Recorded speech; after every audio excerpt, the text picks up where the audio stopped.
Assalamualaikum bosku, welcome to my channel. Sebelum menonton, jangan lupa subscribe, nyalakan dulu loncengnya, dan jangan lupa like dan komen. Dan jangan lupa ambil posisi rebahan kalian. Untuk kalian, selamat menyaksikan. Episode 59-60.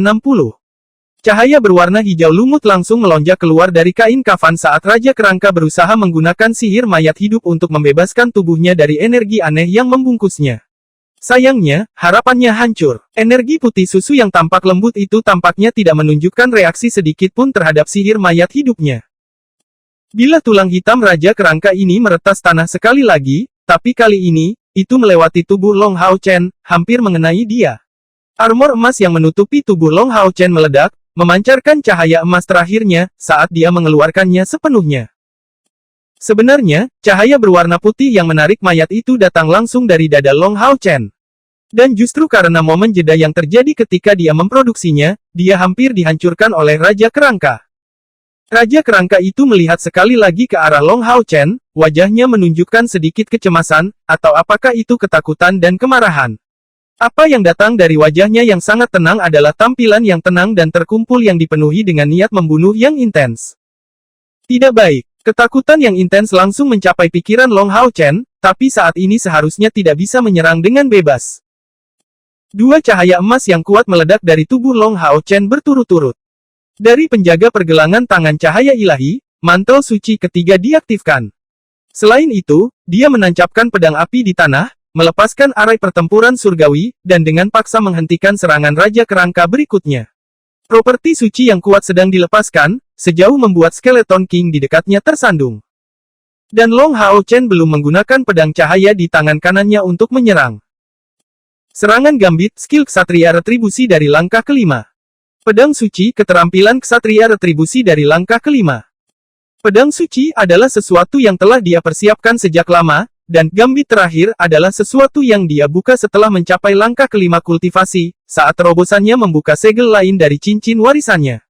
Pedang cahaya berubah menjadi cahaya putih berkilauan, langsung mengarah ke Raja Kerangka. Tidak, Raja Kerangka dengan sedih berteriak, cahaya hijau tua yang intens meletus darinya, berusaha menghentikan pedang suci, yang bercahaya ini. Hanya saja, atribut suci-suci terlalu kuat melawan mayat hidup. Dengan pedang suci, yang disiapkan melalui penggunaan storing power untuk waktu yang lama, dan dengan tambahan pil spiritual meledaknya yang memperkuat kekuatan ledakan pedang suci miliknya, bagaimana serangannya ini bisa begitu mudah dihentikan? Jika kedua belah pihak lebih dari 25 meter dari satu sama lain, serangan dari Long Hao Chen ini tidak mungkin cukup untuk membahayakan hidupnya. Namun, jarak mereka saat ini bahkan lebih dekat dari jarak 10 meter. Pedang suci, dalam keadaan Gambit terakhir, dalam situasi ini memang sangat cepat sehingga dapat dikatakan bahwa itu tidak memberi Raja Kerangka kesempatan sedikit pun untuk melepaskan mantra pertahanannya yang tangguh. Pedang suci, langsung terhubung, melewati layar pelindung hijau tua Raja Kerangka, dengan kemanjuran kamu yang berasal dari kombinasi, serangan Gambit, dan pedang suci. Pukulan ini sudah menjadi kekuatan tangguh dari serangan yang datang dari Ksatria langkah 6. Cahaya murni dan suci menyinari dadanya, membuat Raja Kerangka di dekatnya tampak membeku. Long Hao Chen saat ini akan habis-habisan, dan setelah memanfaatkan serangan Gambit tubuhnya sudah benar-benar lemas. Tulang hitam Raja Kerangka itu tampak seperti penampakan kematian yang tiba-tiba muncul. Matanya, menatap Long Hao Chen tampaknya kehilangan semua resolusi. Tubuh Raja Kerangka tiba-tiba menjadi kaku, tepat ketika bilah tulang itu mendekat sangat dekat dengan Long Hao Chen. Saat tubuhnya yang besar tiba-tiba runtuh, tulang kering yang tak terhitung jumlahnya jatuh, banyak dari mereka menabrak tubuh Long Hao Chen. Kerangka-kerangka yang telah menyerang di dalam gua itu telah berubah menjadi tidak bergerak, satu demi satu, berubah menjadi tulang yang mengering. Senyum tipis tergambar di bibir Long Hao Chen saat baju besi di depannya hancur total. Tabrakan tulang-tulang yang hancur di tubuhnya ini sangat menyakitkan, tetapi itu tidak benar-benar melukainya. Keberhasilan, Long Hao Chen dengan kejam mengepalkan tinjunya, terlepas dari kenyataan bahwa tubuhnya saat ini dalam kondisi yang sangat buruk dan merasa sangat lemah. Efek samping dari pil spiritual meledak secara bertahap mulai muncul, merangsang semangatnya untuk sebagian besar. Long Hao Chen tidak sedikit pun akrab dengan bentuk kehidupan mayat hidup, tetapi kapasitas mentalnya yang sangat berbeda dari orang biasa memberinya rasa pengamatan yang sangat tinggi. Tidak peduli apakah itu tentang Raja Kerangka atau Raja Kerangka, mereka berdua jelas di atas Long Hao Chen dalam hal kekuatan. Long Hao Chen seharusnya tidak memiliki cara untuk menahan serangan salah satu dari mereka. Namun, kekuatan bukanlah faktor kemenangan yang pasti. Long Hao Chen baru saja menyimpulkan arti dari kasus klasik perang yang disebut untuk menang dari posisi kelemahan. Dan begitu Raja Kerangka ini muncul, Long Hao Chen jelas merasakan kemiripannya dengan kerangka ini, dia takut akan sifat sucinya. Jika tidak, itu hanya perlu membunuhnya secara langsung untuk menangani semuanya, apakah ada kebutuhan untuk menyisihkan upaya? Selanjutnya, ketika Raja-Raja Kerangka itu memanggil Raja Kerangka ini, ia mengungkapkan identitasnya sebagai mayat hidup. Yang pasti, pasukan mayat hidup ini telah dipanggil oleh Raja Kerangka ini, jika tidak, mereka tidak mungkin menyatu menjadi Raja Kerangka yang tangguh.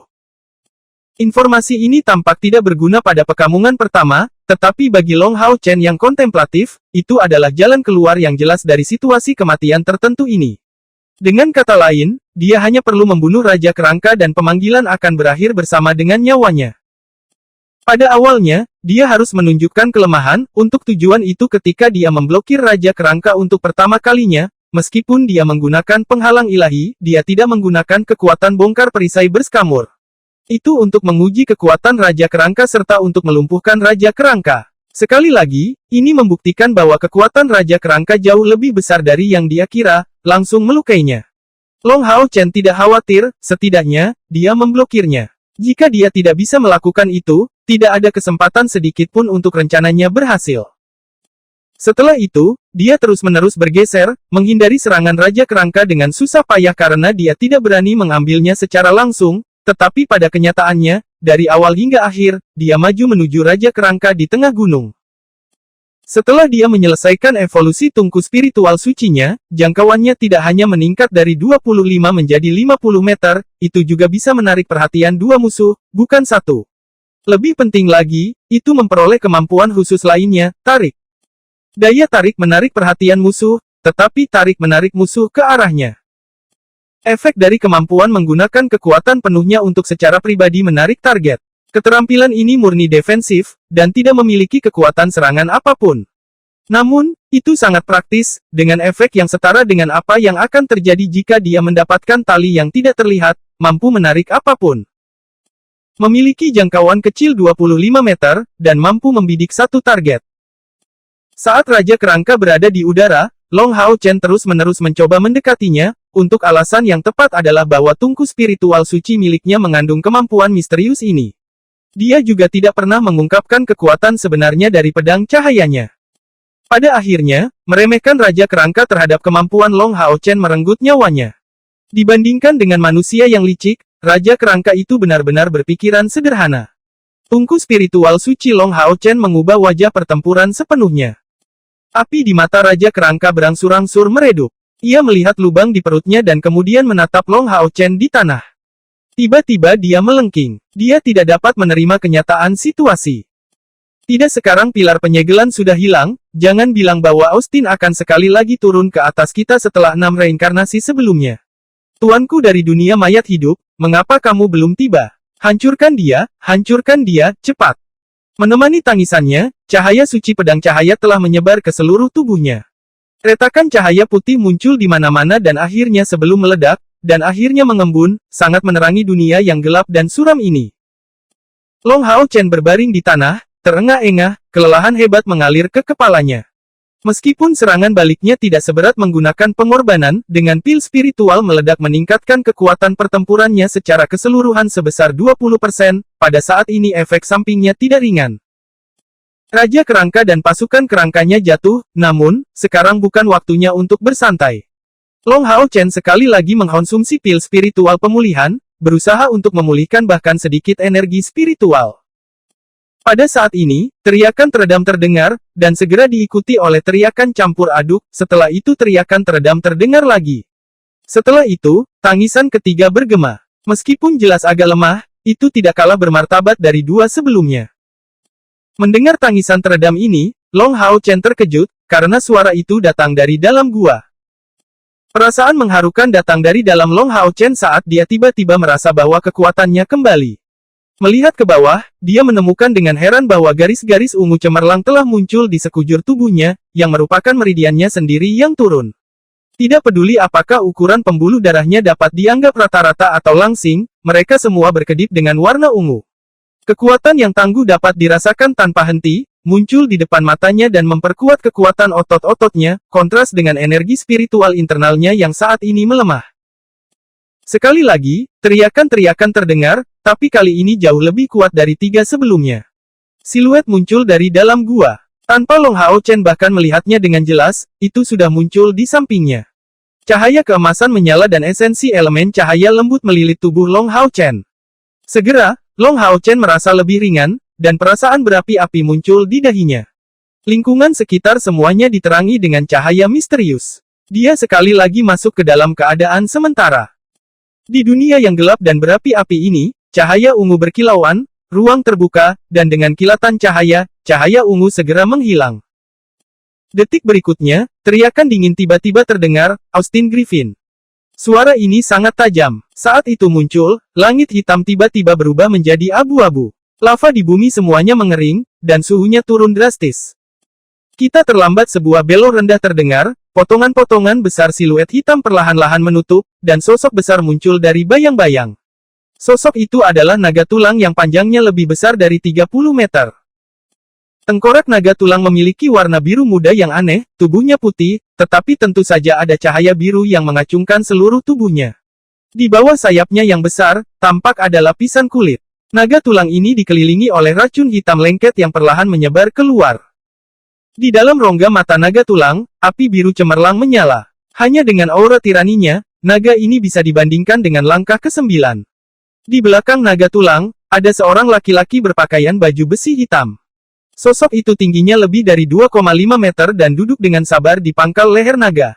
Di tangan kanannya, ada tombak yang mungkin lebih panjang dari penggunanya, ditutupi dengan warna ungu yang mempesona.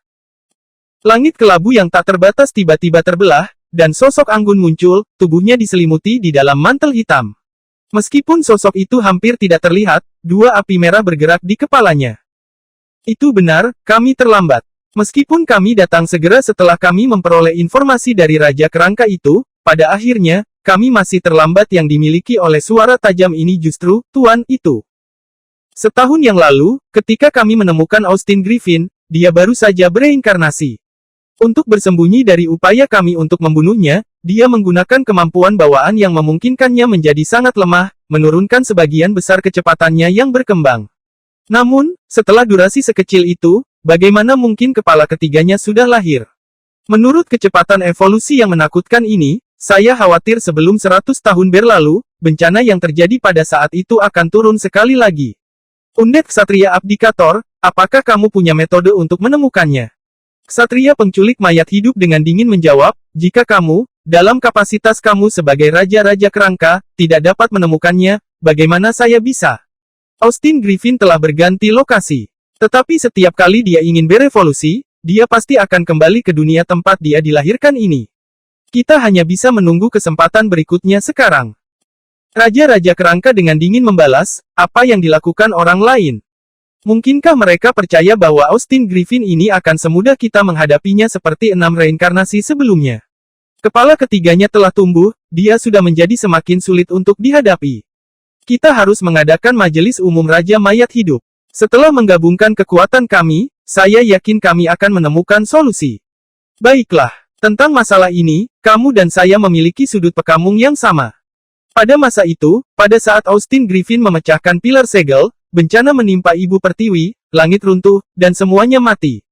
Mengkamulkan kekuatannya di langkah surgawi, dia paling banyak bisa bereinkarnasi 9 kali. Selama kita bisa menghancurkannya kali ini, dan bertahan selama 2000 tahun, dia tidak akan memiliki sarana untuk turun ke dunia ini lagi. Raja-Raja Kerangka berkata, agak heran, aku tidak menyangka kamu yang dingin dan acuh tak acuh juga takut akan kehancuran. Mungkinkah kamu tidak takut? Ksatria penculik mayat hidup mendengus dingin, saat naga tulang besar yang dia tunggangi berbalik. Kemudian, warna hitam yang kaya dilepaskan di sekitarnya, dan pada saat berikutnya, dia menghilang sepenuhnya. Raja-Raja Kerangka saat ini berada di gua tempat Hao Yue sebelumnya berada, dengan dingin melihat sekeliling. Detik berikutnya, lepu ungu besar muncul di sana, dan seketika, seluruh puncak gunung meleleh. Tubuh Raja-Raja Kerangka juga menghilang di udara, memudar dan hanya menyisakan abu-abu di belakang. Long Hao Chen yang mantap dan teguh membuat tubuhnya benar-benar terguncang. Tanpa sadar melihat ke depan, dia menemukan bahwa warna ungu di bawah kulitnya tiba-tiba menghilang, tidak meninggalkan jejak di tubuhnya. Dan efek samping dari pil spiritual meledak tampaknya telah benar-benar menghilang bersamanya, meskipun 12 jam masih jauh dari berlalu dari saat dia meminumnya. Warna ungu di sekitarnya diam-diam melemah, seperti yang ditemukan Long Hao Chen, yang membuatnya heran, bahwa di sekelilingnya ada pengkamungan hitam pekat, yang tampaknya akrab. Tempat apa ini? Hao Chen. Sebuah suara yang akrab meneriakkan namanya, dan segera, Long Hao Chen mengenali dua siluet yang sudah dikenalnya. Du. Li Xin dan Cai Er, yang bergerak dengan dukungan Li Xin, berlari ke sisinya dari tempat terdekat. Long Hao Chen segera bereaksi. Dia sudah kembali ke kota suci, dan saat dia menundukkan kepalanya, dia bisa langsung melihat orang besar yang merangkak di bawahnya, menatap Cai Er dengan agak waspada. Ini Hao Yue. Seketika, Long Hao Chen merasa agak lesu. Apa yang merangkak di bawah Long Hao Chen hanya bisa disebut orang besar. Dengan 4 anggota tubuhnya yang tebal dan kokoh, ketinggian yang melebihi 4 meter, itu hanya bisa dikategorikan sebagai jauh lebih kuat daripada Hao Yue yang sebelumnya. Jika sebelumnya Hao Yue hanya bisa disebut kadal besar, maka, yang ini bisa disebut buaya besar. Selanjutnya, dia memiliki kepala ketiga. Itu benar, itu tepatnya kepala ketiga. Selain kepala cahaya dan kepala api, Long Hao Chen juga bisa melihat kepala lain yang berwarna hijau. Sama seperti kepala cahaya dan kepala api, penampilannya saat menatap Long Hao Chen penuh dengan kasih sayang. Melihat Long Hao Chen sedang melihat mereka, ketiga kepala besar itu segera berkumpul bersama, bergesekan dengan tubuh Long Hao Chen. Hao Yue, tidak apa-apa. Cai Er adalah temanku. Long Hao Chen tidak bisa gagal untuk melihat perubahan ekspresi Hao Yue. Saat dia bergegas untuk mengambil 2 langkah ke depan, dia memberikan tatapan malu kepada Cai Er yang berdiri di depannya. Cai Er, maafkan aku. Aku melewatkan janji temu kita sekali lagi. Dia tidak mencoba mencari alasan. Sudah larut malam, jadi jelas, Cai Er dan Li Xin telah menunggu kepulangannya di tempat ini selama ini. Long Hao Chen merasa nyaman hangat di hatinya. Penampilannya cukup ramah, dan perasaan khawatir ini tidak diragukan lagi adalah sesuatu yang dia dambakan. Cai Er tidak menegurnya. Tanpa sadar memegang salah satu tangannya, dia mentransmisikan ke tubuhnya gelombang energi spiritual yang lembut. Long Hao Chen tidak menjaga sedikit pun terhadap Cai Er, karena dia secara bersamaan menggunakan tangan keduanya untuk menepuk kepala besar Hao Yue yang baru saja keluar. Cai Er berkata dengan nada netral, untungnya, kamu tidak terluka. Namun, bagaimana konsumsi energi spiritual kamu bisa begitu besar, apakah kamu baik-baik saja? Dia tidak bisa melihat ekspresi wajah Long Hao Chen saat ini, tetapi dengan mengamati napasnya, dia dapat menentukan bahwa tidak ada masalah besar, dia hanya menderita beberapa luka ringan. Long Hao Chen menjawab, saya baik-baik saja. Hao Yue kebetulan berada dalam bahaya kecil, jadi aku pergi untuk membantunya. Cai Er, aku. Cai Er dengan ringan menggelengkan kepalanya, bukan apa-apa, aku tidak menyalahkanmu. Fakta bahwa kamu kembali dengan selamat dan sehat sudah cukup. Dari sudut pekamungnya, sahabat binatang ajaib hanyalah makhluk yang datang dari Gunung Acak, jadi sehubungan dengan jenis musuh yang bisa dilalui Long Hao Chen ketika dipanggil, dia tidak terlalu banyak berpikir. Tapi tanpa diduga, Li Xin sebaliknya penuh dengan keraguan, Hao Chen, apakah ini Hao Yue? Bagaimana dia bisa menjadi begitu besar, wah, dan ada kepala lain? Benar-benar kejutan. Long Hao Chen membuat gerakan diam yang diarahkan padanya, berkata dengan suara rendah, Hao Yue kemungkinan besar telah berevolusi. Ayo pergi, ini sudah sangat larut, kita harus kembali dulu sebelum membicarakan ini. Long Hao Chen aman dan sehat, dan Cai Er akhirnya lega. Li Xin dan Long Hao Chen pergi menemuinya sebelum membawa Hao Yue kembali ke hotel mereka. Kamar tidurnya tidak terlalu besar, jadi begitu Hao Yue, dengan tubuhnya yang sangat besar, merangkak di dalam ruangan, itu tampak jauh lebih kecil, tetapi apapun yang dia diberitahu, dia tidak mau tidur di luar. Kepala besar ketiga hanya mengomel Long Hao Chen, matanya penuh penghargaan dan kasih sayang. Itu seperti anak kecil yang semakin dekat dengan ayahnya sendiri. Oke, bukankah wajar jika saya pergi menyelamatkan kamu ketika kamu menghadapi beberapa bahaya? Kamu tidak perlu begitu pendiam. Long Hao Chen dengan lembut membelai kepala ketiga Hao Yue, dan memiliki senyum di wajahnya.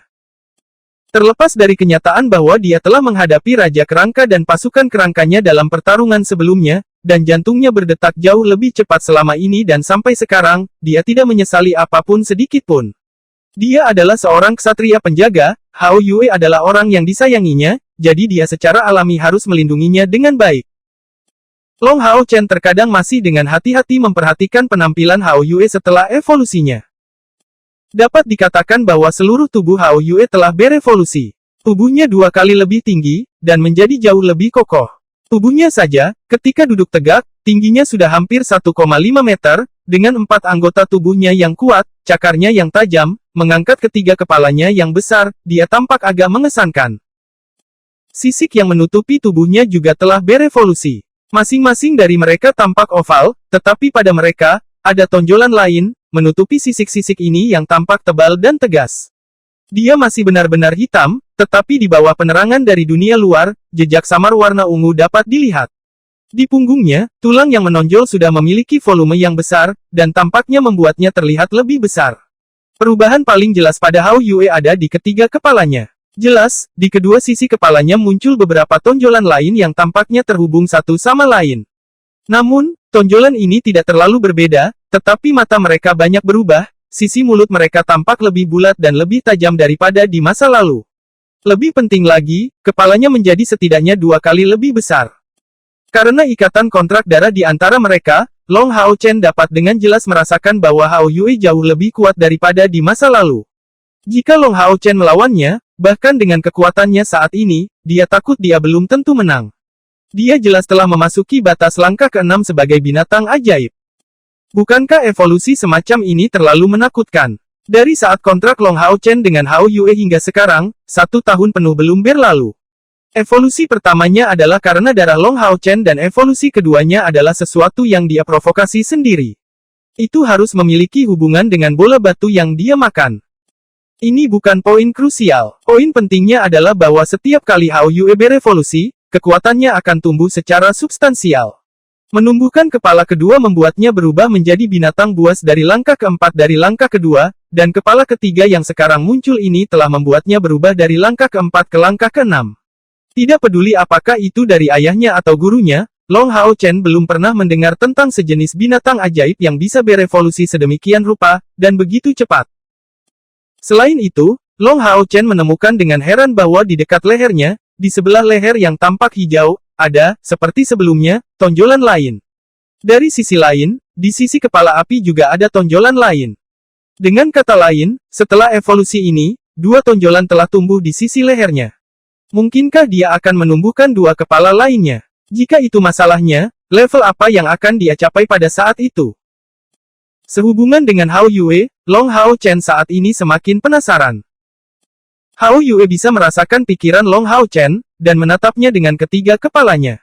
Cahaya kecil adalah yang pertama, saat dia langsung menjulurkan lidahnya untuk menjilat wajahnya, memberi Long Hao Chen cuci muka. Haha, berhentilah menjilatiku. Itu menggelitik. Api kecil dan kepala yang baru lahir segera bergabung dengannya, dan ketiga kepala itu dengan main-main menyerang Long Hao Chen. Pada saat yang sama, Long Hao Chen menerima pesan yang disampaikan oleh Hao Yue. Lain kali dia akan berevolusi, itu akan jauh lebih sulit daripada yang ini. Memang, dia sekali lagi akan mengalami perubahan kualitatif, tetapi tingkat evolusinya tidak akan sebesar saat ini. Bagaimanapun, jauh lebih sulit bagi binatang ajaib untuk berevolusi dari langkah ke-6 ke ke-7 daripada berevolusi dari langkah ke-4 ke ke-6. Sehubungan dengan keadaan evolusi ini, Hao Yue tidak mengatakan apa-apa lagi, tetapi dari pesan yang dia sampaikan sebelumnya, Long Hao Chen dapat merasakan bahwa dia juga mencoba mengatakan bahwa tidak peduli seberapa banyak dia akan berubah di masa depan, dia akan selamanya menjadi kerabat, teman, kakak laki-laki, atau bahkan ayahnya. Saat itu sangat dalam di malam hari. Saat Long Hao Chen hendak memasuki kondisi kultivasi setelah mandi, Hao Yue masih tidur nyenyak. Karena dia baru saja menyelesaikan evolusinya, tubuhnya saat ini merasa sangat lemah. Jelas, semua energinya habis selama proses ini, dan untuk kembali ke keadaan optimalnya, dia masih membutuhkan lebih banyak waktu. Hao Yue juga memberitahu Long Hao Chen bahwa atribut kepala yang baru lahir ini adalah angin, jadi Long Hao Chen memberinya nama kepala hijau, seperti warna matanya. Keesokan harinya, pagi. Sinar matahari yang datang dari luar jendela masih memasuki ruangan saat Long Hao Chen, yang berada di tengah kultivasi, perlahan terbangun. Mandi di bawah sinar matahari yang hangat, dia tidak bisa membantu tetapi mengungkapkan kekecewaan dan frustrasi di matanya. Lautan jiwanya masih secara tidak sadar mengingat dunia yang dipenuhi dengan kegelapan dan api. Dibandingkan dengan tempat itu, dunia seperti surga. Melalui jendela, saat dia melihat matahari pagi yang lembut, Long Hao Chen benar-benar merasa diberkati dari lubuk hatinya. Hao Yue telah merebut tempat tidur Long Hao Chen, jadi dia tidak bisa tidur di sana, karena itu tidak cukup lebar. Pada akhirnya, tubuh Hao Yue akhirnya meringkuk di sana, saat ekornya dipegang di mulut kepala cahaya. Dari tampilan orang lain, penampilan ini mungkin akan terlihat galak dan menakutkan, tetapi bagi Long Hao Chen itu hanya Hao Yue dan tidak lebih. Meraba-raba tempat di atas 3 kepala, Long Hao Chen tidak membangunkan mereka. Dengan tenang berjalan menjauh dari kamar tidur, dia mengambil sarapannya. Hari ini, dia akan ambil bagian dalam pertandingan lain. Tetapi ketika Long Hao Chen berjalan menjauh dari kamar tidurnya, 3 mata kepala Hao Yue secara bersamaan terbuka. Saling mengkamung satu sama lain, 3 pasang mata berwarna berbeda itu menampilkan tampilan yang agak hangat, saat sudut mulutnya terangkat, dan matanya tertutup sekali lagi. Napasnya juga kembali, dengan lancar. Mengerahkan kekuatannya untuk meregangkan tubuhnya, dia merasa bahwa energi spiritual internalnya masih terasa lemah, dari hari sebelumnya. Tadi malam, setelah kembali, hari sudah malam yang dalam. Periode kultivasi yang singkat tidak memberikan cukup waktu bagi energi spiritual Long Hao Chen untuk dikembalikan ke kondisi puncaknya. Tetapi dia dapat dengan jelas merasakan bahwa tubuh fisiknya sendiri telah tumbuh jauh lebih kuat, dan bahwa ada peningkatan luar biasa pada kekuatan fisiknya. Tampaknya dia harus menemukan kesempatan untuk menguji energi spiritual eksternalnya. Dia mengambil sarapannya bersama dengan Li Xin dan Ye Hua. Karena Ye Hua tidak bisa mengawasinya, dia tinggal di sini, seperti sebelumnya. Setidaknya, dia akan menunggu semua pertandingan Long Hao Chen selesai sebelum pergi. Hanya ketika dia benar-benar akan menjadi anggota pasukan pemburu iblis, Ye Hua akan kembali ke kota Hao Yue. Sinar mengatakan bahwa Hao Yue telah kembali, dan dia berevolusi sekali lagi. Ye Hua bertanya pada Long Hao Chen dengan suara rendah. Long Hao Chen mengangguk. Ye Hua yang terlihat cukup penasaran, langsung bertanya, dan level apa yang dia capai dengan evolusi ini? Mungkinkah itu yang kamu bicarakan terakhir kali? Long Hao Chen menjawab, seharusnya begitu. Kalau tidak, saya tidak bisa memikirkan alasan mengapa dia bisa berevolusi sekali lagi dalam waktu sesingkat itu. Guru, saya pikir Hao Yue benar-benar sangat tidak normal. Dengan evolusi ini, dia harus dianggap sebagai binatang ajaib dari langkah ke-6. Selain itu, dia bisa menggunakan atribut elemen lain. Ye Hua menunjukkan senyum tipis dan berkata, bagimu, ini kabar baik. Semakin kuat Hao Yue, semakin banyak bantuan yang bisa dia berikan padamu. Di tahap akhir kompetisi ini, penampilannya akan sangat membantu kamu. Kamu akan dapat mengambilnya jauh lebih mudah untuk sisa kompetisi. Long Hao Chen tertawa, Hao Yue masih merasa lemah sekarang, sebelum dia benar-benar pulih, aku tidak akan membiarkan dia bertarung bersamaku. Guru, ini sudah larut, Kak besar dan aku akan pergi untuk saat ini. Ye Hua mengangguk, kamu bisa pergi. Long Hao Chen dan Li Xin mengucapkan selamat tinggal pada Ye Hua, dan menuju ke stadion besar aliansi. Melihat sosok mereka yang pergi, Ye Hua dengan ringan mengangguk, Hao Chen, anak ini sangat pekamui dalam segala hal. Hanya saja, dia hanya memperlakukan semua orang di sekitarnya dengan sangat baik. Dia terlalu memperhatikan rombongannya. Stadion prajurit. Ketika Long Hao Chen memasuki stadion, dia ingat tentang keadaan pertandingan turnamen round robin yang telah berlangsung sehari sebelumnya. Hari ini, sepertinya lawan yang akan dia hadapi adalah pesaing kedua ini yang berasal dari kuil penyihir, seorang pemimpin sihir dari langkah kelima. Tanpa ragu, ini akan menjadi pertarungan yang sulit. Pada hari sebelumnya, dia pergi lebih awal, jadi dia secara alami tidak tahu tentang hasil dari sisa pertandingan. Setelah masuk, dia mendengar bahwa lawannya hari ini juga telah memperoleh kemenangan kemarin. Sama seperti Long Hao Chen, dia melawan seorang pembunuh. Di ruang tunggu, dia mencari tempat duduk. Mata Long Hao Chen menyapu sekelilingnya, dan yang paling menarik perhatiannya adalah sekali lagi kedua gadis itu sehari sebelumnya. Pemanggil Loli itu tampak cukup tertekan, sepertinya dia masih mengingat pemanggilannya yang canggung dari seekor domba kecil pada hari sebelumnya. Wang Yuan duduk di samping, sedang menyeka perisainya yang sangat besar. Matanya tampak penuh dengan kasih sayang, seolah-olah dia sedang menyayangi tubuh seorang kekasih. Secara alami, Long Hao Chen tidak akan hanya berpikir bahwa pemanggil Loli ini hanya bisa memanggil domba. Pertama-tama, dia pasti pemanggil yang bertuliskan nomor 1, yang merupakan bukti bahwa dia telah mencapai langkah kelima kultivasi. Kedua, fakta yang bisa dia dapatkan di tahap akhir kompetisi itu sendiri merupakan bukti bahwa dia setidaknya 10 besar dari kualifikasi summoners. Pada hari sebelumnya, ketika gerbang pemanggilan makhluk telah muncul, getaran yang muncul bersama dengannya adalah sesuatu yang tidak akan bisa dilupakan oleh Long Hao Chen. Meskipun pada akhirnya, hasil akhirnya tidak lebih dari penampilan dramatis seekor domba, tetap saja, apakah itu menyiratkan bahwa gerbang pemanggilan makhluk ini hanya bisa memanggil domba? Tidak mungkin sesederhana itu, bukan? Tanpa memikirkan hal ini dalam-dalam, tepat setelah duduk, Long Hao Chen segera menutup matanya, membiarkan dirinya memasuki keadaan meditasi. Tadi malam, sebagian besar energi spiritualnya habis, meskipun kelesuan tubuhnya adalah karena kepergiannya, untuk evolusi Hao Yue. Namun, energi spiritual internal itu sendiri ditarik oleh penggunaan pil spiritual meledak, dan tidak ada cara untuk mengubah fakta ini. Dia harus melakukan yang terbaik untuk memulihkan energi spiritual internal. Lawan yang akan dia hadapi sebentar lagi adalah nomor 2 dari kuil penyihir, tidak diragukan lagi pembangkit tenaga listrik lain di langkah kelima. Ye Hua sebelumnya mengajari Long Hao Chen bahwa ketika tingkat kultivasi penyihir tumbuh, kekuatan pribadinya akan meningkat pesat.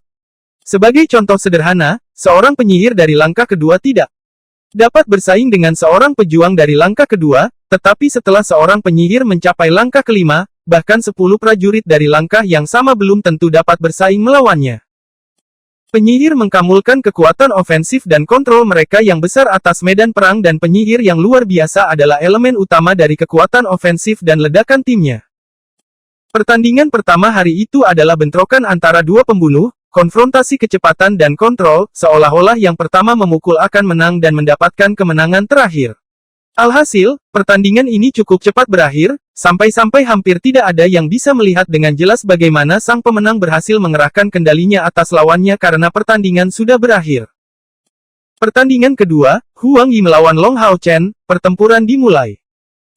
Suara wasit membangunkan Long Hao Chen dari kondisi kultivasinya. Di sisi lain, penyihir yang terus diam ini perlahan berdiri. Seperti Long Hao Chen, dia memiliki wajah yang cukup tampan, dan garis-garis di atasnya tampak selembut pada Long Hao Chen. Dalam hal membangun, dia sedikit lebih tinggi dari Long Hao Chen, tetapi masih jauh dari memiliki perawakan Lin Xin. Saat dia maju, penuh percaya diri, sepertinya lintasan yang dia ambil sudah diperbaiki. Penampilan Long Hao Chen berubah, sepertinya lawan ini tidak akan mudah untuk diatasi. Dari tubuh Huang Yi, dia bisa merasakan ancaman yang mirip dengan yang Wen Zhao membuatnya merasa, hanya saja, itu jauh dari sekuat yang dibawa Yang Wen Zhao kepadanya. Untuk membuat pertempuran antara seorang ksatria dan seorang penyihir adil, kedua belah pihak akan mulai pada jarak 50 meter. Wasit memerintahkan Long Hao Chen dan Huang Yi untuk memulai pada jarak yang cukup jauh antara satu sama lain, sebelum menyatakan, pertandingan dimulai. Kali ini, Long Hao Chen tidak lagi memilih untuk menggunakan kekuatan penyimpanan. Melawan seorang penyihir, perlu untuk terus mendekati lawan. Dibandingkan dengan kekuatan serangan dan kontrol mereka yang kuat atas medan perang, penyihir umumnya memiliki tubuh yang lemah. Begitu seorang ksatria menutup celah, pertempuran pada dasarnya diputuskan. Long Hao Chen melaju ke depan, di tangan kirinya adalah Radiant Shield, tangan kanan diubah menjadi Flame Sword. Pedang cahayanya hilang tadi malam selama pertempuran dengan Raja Kerangka, dengan demikian, dia hanya punya pilihan untuk menggunakan satu pedang. Perisai radiasi memiliki kemampuan perlindungan diri, tetapi setelah pertempuran tadi malam, ia masih belum memulihkan kekuatan penuhnya, perpecahan yang diderita selama pertempuran masih terlihat jelas. Long Hao Chen bahkan tidak mengenakan baju besinya, satu serangan dari serangan tunggal Skeleton King telah benar-benar menghancurkan baju besi atribut sucinya ini. Setelah melihat peralatan yang diambil oleh Long Hao Chen, Huang Yi sedikit merengut, tetapi gerakannya tidak lambat sama sekali. Sebuah tongkat kecil muncul di tangannya. Seluruh staf menjadi berwarna topas, tidak ada cara untuk mengetahui bahan yang terbuat darinya, tetapi ada pola aneh di atasnya dan permata bulat coklat tertanam di atasnya. Ketika Huang Yi mengeluarkan tongkatnya, lingkaran berwarna coklat kekuningan bubar. Mantra yang tenang dengan ritme yang aneh dilemparkan oleh Huang Yi. Saat dia mengarahkan tongkatnya ke arah Long Hao Chen, tiba-tiba, cahaya kuning cemerlang memasuki arena, dan menyebar menjadi cincin kuning. Kesadaran Long Hao Chen sangat tinggi, dia segera merasakan bahaya, dan langsung menghentikan serangannya dan membuat gerakan menghindar horizontal di jari kakinya. Sebuah tembok bumi besar tiba-tiba didirikan dari bawah tanah. Jika Long Hao Chen melanjutkan serangannya ke depan, dia akan dengan keras menabrak dinding sekarang. Satu demi satu dinding muncul dari bumi, tidak peduli dari arah mana Long Hao Chen mendekat, selalu ada tembok bumi yang menghalangi kemajuannya. Setelah beberapa saat, seluruh penglihatannya terhalang oleh dinding-dinding ini. Dinding-dinding ini lebarnya 6,5 meter, tinggi 10 meter dan tebal 2/3 meter, menerobos tidak akan mudah. Tepat sebelum pekamungan Long Hao Chen benar-benar terhalang, Huang Yi tiba-tiba menghentikan gerakannya, dan cahaya kuning bundar muncul dari tubuhnya. Cahaya kuning bundar ini tampaknya tidak menyerang atau bertahan, hanya melayang di udara dan jatuh di atas bahu kiri Huang Yi, samar-samar terlihat, itu adalah orang kecil dengan sayap transparan. Itu hanya seukuran telapak tangan dan tampak sangat imut, tetapi suara yang dipancarkannya terhadap Long Hao Chen sama sekali tidak lucu. Mantra tajam Huang Yi dan suara bernada rendah mempertahankan ritme yang sama, tetapi isi nyanyian mereka benar-benar berbeda. Mendengar dua nyanyian ini pada saat yang sama, Long Hao Chen terganggu. Menghindari melewati dua tembok bumi besar, dia bisa melihat sekilas pekamungan di sisi lain. Tungku spiritual elemen bumi. Setelah melihat sosok kecil di bahu Huang Yi, Long Hao Chen langsung terperangah. Jenis tungku spiritual yang paling praktis untuk seorang penyihir adalah tungku spiritual unsur. Setiap elemen sihir dapat menciptakan tungku spiritual. Setelah tungku spiritual unsur diperoleh, tungku spiritual jenis ini sebenarnya bisa berubah menjadi peri kecil yang bisa membantu pasangannya dalam pertempuran. Tungku spiritual unsur biasanya dapat berevolusi hingga 3 kali lipat, dan tungku spiritual unsur tingkat pertama dapat berevolusi 4 kali lipat. Satu-satunya jenis tungku spiritual unsur yang berguna bagi seorang ksatria adalah tungku spiritual elemen cahaya. Kekuatan peri unsur terkait erat dengan kekuatan pemiliknya. Memilikinya pada dasarnya seperti memiliki orang lain untuk melakukan mantra untuk kamu, tetapi juga menghabiskan energi spiritual pemiliknya. Sederhananya, peri unsur dapat mengkonsumsi energi spiritual pemiliknya untuk menggunakan sihir, membantu tuannya dalam serangan atau pertahanan. Dengan evolusi peri unsur, aset terbesar mereka adalah memperkuat kekuatan sihir tuan mereka dan mengurangi konsumsi energi spiritual. Seorang penyihir yang memiliki tungku spiritual unsur pada dasarnya seperti ksatria penjaga yang memiliki tungku spiritual suci, disambut oleh tim manapun. Meskipun tungku spiritual elemental Huang Yi berada di level terendah, kepraktisannya dalam pertempuran sudah sangat besar. Semua sihir yang dia tahu, peri unsur ini juga tahu. Tidak ada waktu untuk menunda-nunda, karena begitu kedua kekuatan magis itu keluar, dia tidak akan memiliki peluang lagi untuk menang. Long Hao Chen bergegas maju, tidak lagi bergerak di sekitar dinding tanah, dengan berani mengaktifkan cas. Dengan pedang api di tangan kanannya, warna emas kemerahan yang menyerupai matahari bersinar. Serangan matahari bersinar. Dinding bumi jatuh di hadapan serangan matahari bersinar, yang perkasa, dan cas tidak menunjukkan tekamu berhenti sedikit pun, berakselerasi langsung ke arah lawan. Energi spiritual cair membuat serangan matahari bersinar jauh lebih unggul dari apa yang pernah terjadi di masa lalu. Dinding bumi adalah mantra di langkah keempat, dan serangan matahari bersinar adalah kemampuan ofensif langkah keempat terkuat seorang ksatria, jadi serangan dan pertahanannya hanya saling menangkal. Menghadapi akselerasi tiba-tiba Long Hao Chen, Huang Yi tidak goyah sedikit pun. Satu demi satu tembok bumi didirikan di depan Long Hao Chen, memperlambat kemajuannya. Serangan matahari bersinar diaktifkan tanpa henti oleh Long Hao Chen. Menurut kekuatan tubuhnya saat ini, jika kekuatan Huang Yi dan peri elemen buminya benar-benar dilepaskan, kekalahan sudah pasti. Ledakan dahsyat terdengar saat satu demi satu tembok bumi hancur. Long Hao Chen dengan kuat maju, selalu merayap ke depan untuk menutup celah. Merasakan kekuatan serangan matahari bersinar ini, semua pesaing dari grup ketiga, termasuk Huang Yi, benar-benar tercengang. Serangan matahari bersinar ini, apakah itu benar-benar digunakan oleh Guardian Knight?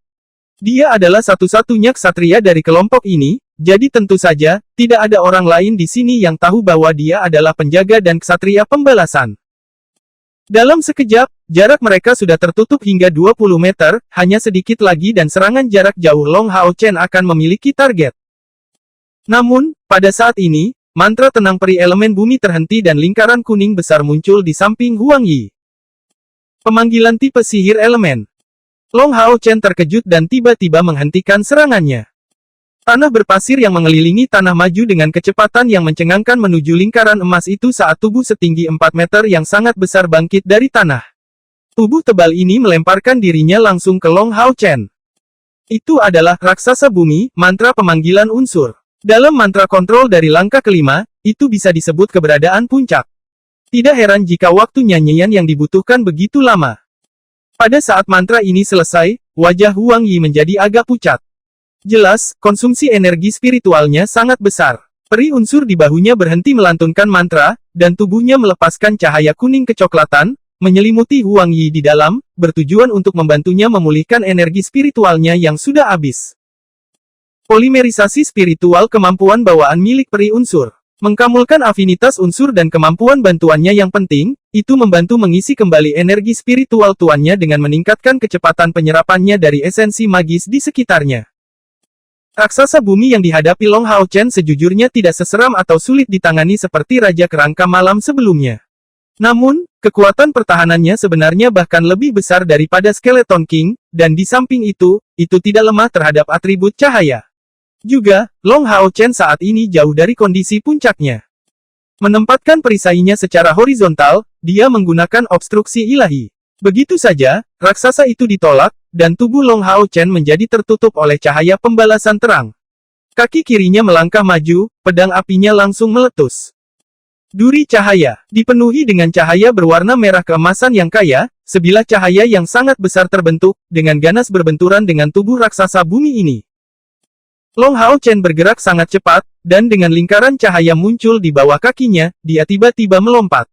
Serangan cahaya ini tidak hanya kuat, ujungnya juga sangat tajam. Potongan bersih langsung muncul di tubuh raksasa bumi. Namun, wajah Long Hao Chen menunjukkan beberapa perubahan, melihat efek ini. Serangan cahaya meninggalkan di seluruh bahunya potongan besar. Namun, potongan yang tampak seperti telah benar-benar merusak bagian raksasa ini sebenarnya hanya sedalam 1 inci. Untuk raksasa dengan ketinggian 4 meter dengan tubuh setebal tak tertandingi, itu hampir bukan apa-apa. Selanjutnya, bagaimana mungkin raksasa bumi, yang merupakan mantra kontrol bumi paling tangguh dari langkah kelima, menjadi begitu sederhana? Di atas kedua kakinya, cahaya berwarna kuning coklat tebal muncul, menyerap esensi bumi di sekitarnya untuk melengkapi tubuhnya. Begitu saja, luka di dadanya sembuh dengan kecepatan yang mencengangkan, dan dalam sekejap, itu telah menghilang hampir sepenuhnya.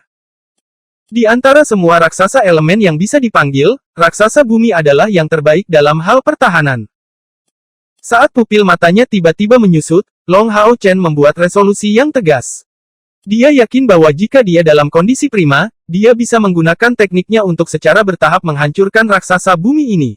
Namun, karena energi spiritual internalnya kekurangan pasokan, dia tidak punya banyak waktu tersisa. Huang Yi berdiri di samping, memelototinya seperti harimau yang mengawasi mangsanya. Selama raksasa bumi bisa memberinya waktu, memungkinkan Huang Yi untuk memulihkan energi spiritualnya ke kondisi puncaknya, tidak perlu pertempuran ini berlangsung lebih lama lagi. Long Hao Chen saat ini dapat merasakan bahwa tubuhnya memiliki kurang dari setengah energi spiritualnya yang tersisa. Meskipun itu adalah energi spiritual cair, tidak mungkin itu bisa bertahan terlalu lama. Sayang sekali, Long Hao Chen melihat perisai radiasi di tangan kirinya, dan meletakkannya di tengah tubuhnya, dia dengan kejam memotong pedang apinya ke tinju raksasa bumi ini. Suara gemilang bergema dari tubuh raksasa bumi ini.